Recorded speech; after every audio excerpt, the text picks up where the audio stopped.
పెళ్లికి ఒప్పుకున్నప్పటికీ తాను కోరుకున్నంత డబ్బు కట్నంగా రాలేదనే ఉద్దేశంతో అనసూయ సుశీల ఏ పని చేసినప్పటికీ రోజూ తిడుతూనే ఉంటుంది.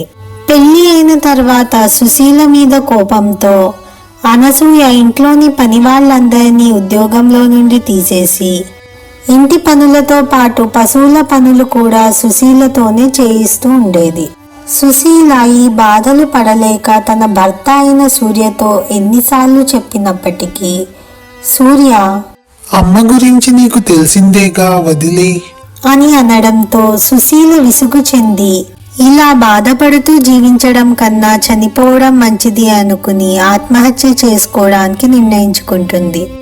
ఒకరోజు అందరూ పడుకున్నప్పుడు ఇంటి నుండి బయటకు వచ్చి పూర్తి కథ చూడటానికి అమ్మ కథ చెప్పు యూట్యూబ్ ఛానల్ ను సబ్స్క్రైబ్ చేసుకోండి.